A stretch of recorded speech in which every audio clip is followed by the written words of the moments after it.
No interest in letting him go, according to the Houston Chronicle. Under no circumstances will the Texans trade Deshaun Watson, even if he asks for one. Writer John McClain added that the Texans aren't foolish enough to trade Watson.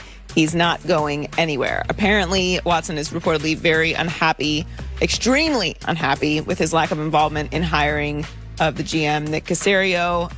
Watson wanted the organization to at least listen to him, as well as the locker room's voice, and give him the opportunity to meet with the candidates. He's also not spoken to the Texans front office and allowed to call him. Now, in general, I don't really think that it matters what your quarterback thinks or any of the players think about who you're hiring. Aaron Rodgers is always unhappy. Right. But the Texans owner, Cal McNair, did tell Watson he would be involved in the process and asked to provide feedback during the team's search for a GM and head coach. And he didn't. That's my problem. Yeah. Don't make promises you're not going to keep and then get upset when the people you made promises to are mad at you for not keeping them. Yeah. That's not how it works. Yeah, and I also think Deshaun's felt like the last 2 years as a little bit of a life preserver for a been. Yeah, so I don't think you ever, this is not the NBA. You don't owe your quarterback. Like when Aaron Rodgers complains, it's like, dude, you are winning 10 games a year. Your front office is not that bad. So, I mean, it's like mostly Aaron has been given really good support. Big Ben complains. Dude, your organization like drafts star receivers every draft. In Deshaun's case, it's been so they've been mismanaged. Yeah. That I do feel like even when LeBron wanted more of a say with the Miami Heat, it's like Spoelstra, Pat Riley, they're pretty good at this stuff. What Deshaun's saying is, listen, we're incompetent at this stuff. Yeah. I would at least like a say in it. And it's not that Deshaun may have the answer, but my issue is, do not tell him you're going to involve him and then don't.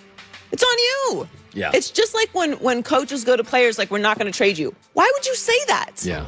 We may have to. Well, you may have to trade him, and then you look like a liar, and then the relationship deteriorates because you made a promise that you can't keep. Yeah. And this is a keepable promise. You can solicit Deshaun Watson's advice or what he's leaning towards and then not do it, but don't say you're going to ask him and then don't ask him. I'm 100% on Deshaun's side. Yeah. Don't say it. It's your fault.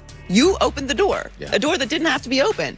I'm with you. It's a star, because a star may not be there in 3 years, and that coach may. Right. So you do have to think bigger picture. You have to think of the entire organization. And a lot of people, if Ben and Aaron Rodgers aren't happy, they need to be realistic. The Packers and Steelers are well run. Right. But again, it's different. We feel like we're supported. We have good people around us. But if you work at a company and you feel like we're poorly run, I'm the star, then I do think you have a right to at least go to the owner or front office and say, can I have a suggestion? Because I won big in college and I'm saving the franchise.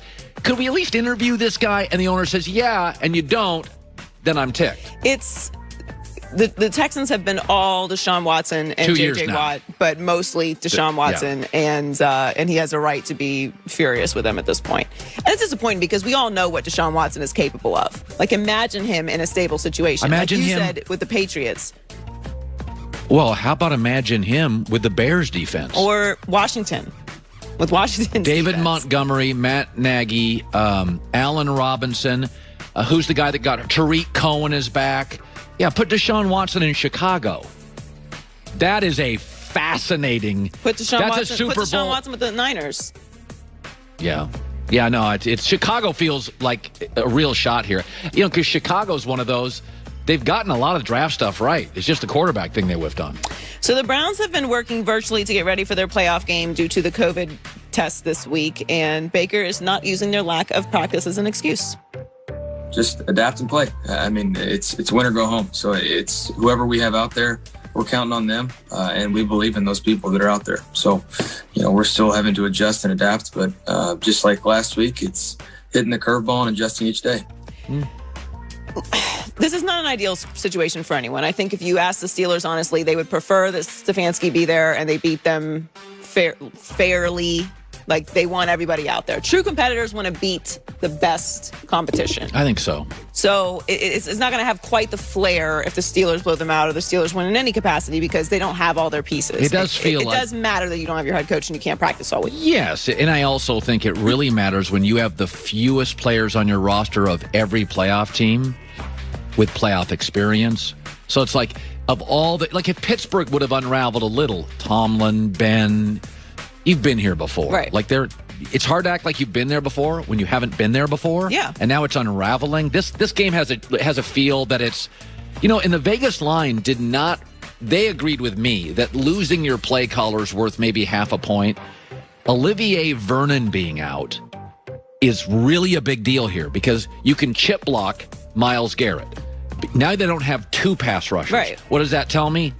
Big Ben's going to be the more comfortable quarterback this weekend. He's going to be comfortable. Now, this, as far as like whether this is fair or not, because I'm sure Browns fans are upset, and that, like, this is just, not only is this the reality of the NFL that sometimes you go into situations you don't have all your pieces.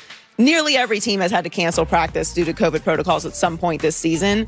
Two of the bigger outbreaks were the Titans and the Ravens. The Titans had to close their facilities for 11 days. After an outbreak, they reopened, and then they beat the Bills 42-16. Yeah. And then the Ravens had to close their facility ahead of the game with the Steelers. And obviously that game was postponed 3 times, and the Ravens lost that game. So obviously everything matters. It plays a role. At the end of the day, the Browns do have this working in their favor, that it is a division matchup, and they just played them last week. So obviously it wasn't all the Steelers players, the best players out.